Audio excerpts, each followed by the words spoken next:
So I'm pleased to be joined with Michel Durand-Wood. You're the co-chair of the Glenelm Neighborhood Association, and you guys have something really exciting happening this weekend. It's called the Glenelm Snow Sculpture Challenge. So, this is your 8th year, but maybe someone isn't super familiar with what it is. So, for those people, would you be able to just kind of explain what it is?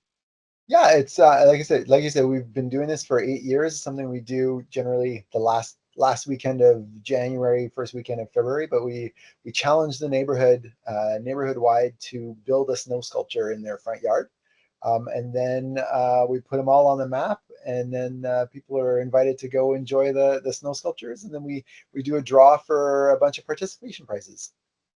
And so 8 years ago, like, where did this idea come from? How was it birthed? Well, as a neighborhood association, we are always looking for ideas to help connect neighbors together, to get them to bump into each other, opportunities to chat, and we always have no shortage of ideas for summer events, right? So we did neighborhood picnics, and we did porch concerts and all kinds of stuff. But yeah, we just found that in the winter time, people just tend to hibernate all of a sudden, and you don't see your neighbors for a few months. And so we were looking for something that would get people outside, get them interacting a little bit. And so this really, we just did a first trial 8 years ago. We got about a dozen people to participate, which was a really good start. But yeah, they kind of has the two phases, right? It has the phase where you're out carving your sculpture when you're in your front yard and people are walking by.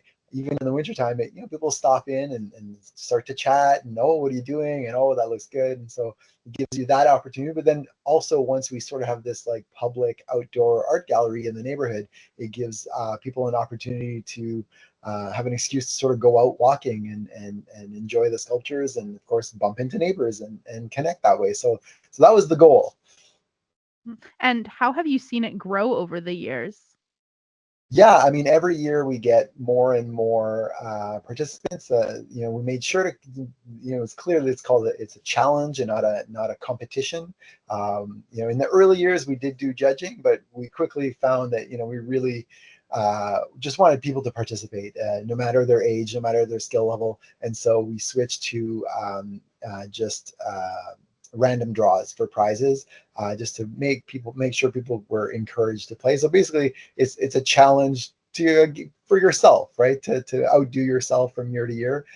Yeah, and every year we've just grown and grown. I think our largest year we probably had over 50 sculptures throughout the neighborhood, which was really impressive. And again, like all sizes, all types, all skill levels. It's just a beautiful, beautiful thing. And what have there been any memorable ones over the years that, as you're kind of just thinking back, you're like, oh, remember when someone did this one? Like what was one Oh, for you? yeah, absolutely. There's so many because people are so creative. It's unbelievable. You just let them, unleash their talents, and it is just impressive. There's some of them that stick out in my mind was a neighbor up the street from me last year did an entire dining room table with like a snow tablecloth. It looked unbelievable. It was unbelievable. But so that one sticks out. But then yeah, I mean, just a whole bunch of others. Like there's been, Minions, and there's been Sesame Street characters, and there's been snowmen, and there's been all kinds of stuff, just all over the place. So it's been really again, it's impressive just to see what people come up with. Yeah, it must be, yeah, pretty cool just looking at something and be like, how is that snow? Like, how do people Yeah. do that? Yeah, exactly. And we did do a couple of years ago, we did actually do, we hired a professional to come give a workshop in the neighborhood. And it was pretty cool to see after the workshop, the sort of the skill level just increased very, very quickly. That he gave people a lot of good tips and tricks, which we now, have put on our website so that people can learn from the best essentially, and know what the tips and tricks are, some of which are like the bigger the better, because then your details don't need to be as precise, right? So things like that, that are helpful for people. But again, even if you've never done it, it's a fun activity to try, right? And even Mhm. if it looks like whatever, you're like, well, that's fine. You learn over the years and over the winter, and it's really fun. And so how can listeners participate? Maybe they're not in that neighborhood, but they just like want to go and get to see all the sculptures. How can they do that?